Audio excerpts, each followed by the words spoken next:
Chào tất cả anh em nha.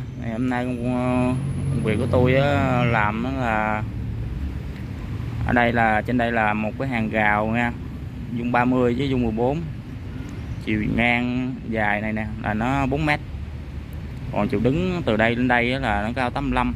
Ở đây chân bỏ chân xuống 10-11 phân nha, còn phần đây phần tường, còn cái phần từ đây tới đây nè là nó một cánh cửa, nó sẽ cao từ đây đến đây. Đây cao cánh cửa đó này, cánh cửa lùa ngang nha, cao 1m96, ngang 1m93. Này cái cánh thì làm vuông 3 hoặc 326, rồi sơn xám hoàn thiện. Cửa đây là hàng rào dính chung với cửa lùa, đây lùa ngang phần tường nè anh em. Rồi giờ tôi ra sắt nha, anh em theo dõi nha.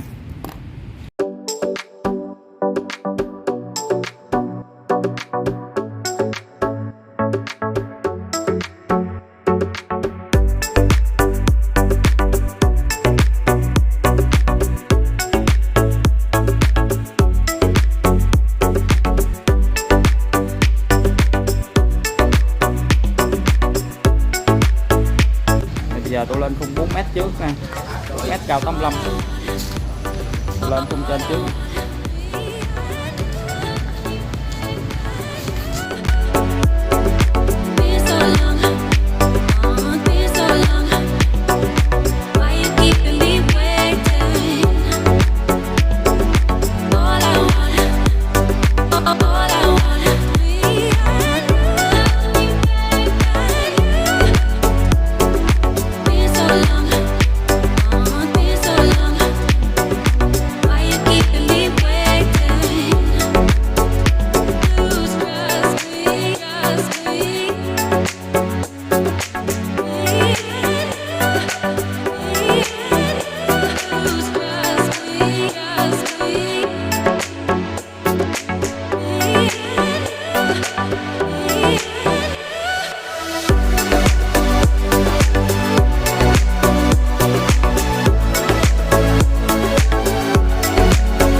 Tell me what's wrong and why you never said you felt that way. And guess you're trying to stay strong and fake a smile until I look away. But I've known you too long, it hurts to watch your blue eyes fade to gray as you fade away,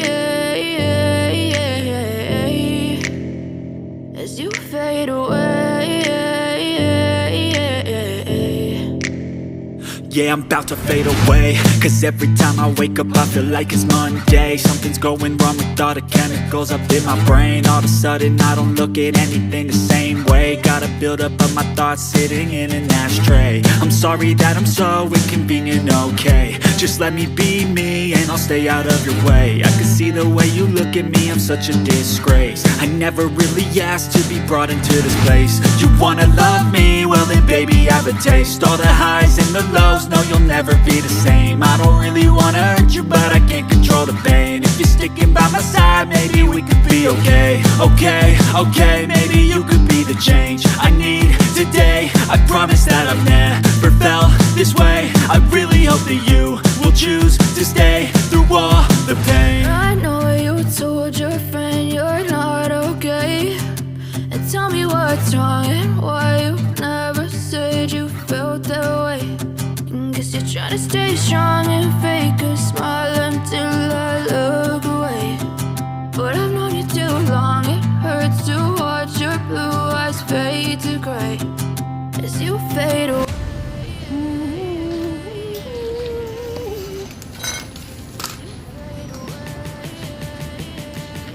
Rồi tôi lên được cái khung trên rồi đó, còn 4 mét rồi đó. Này là hàng chết nữa, là mài vũa thôi. Được rồi.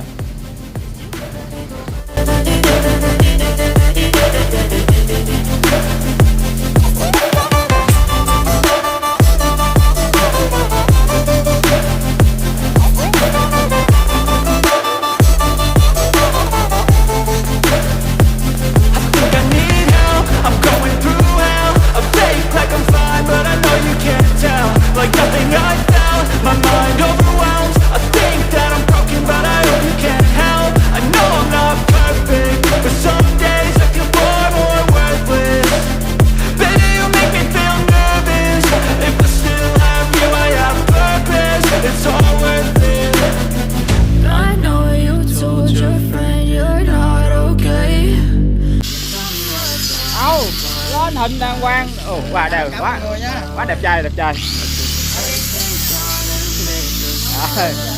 Anh kia đó kìa.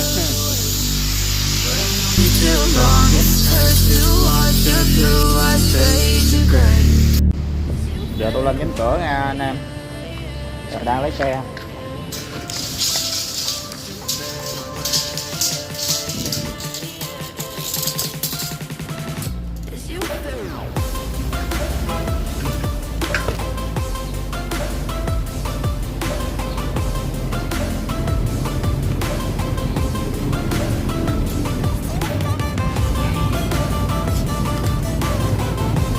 Ok.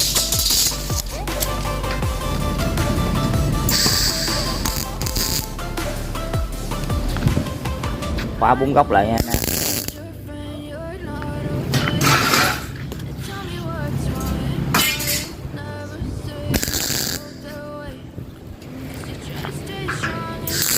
Để tôi kiểm tra lần nữa coi êm chưa.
Rất là dày thiệt á.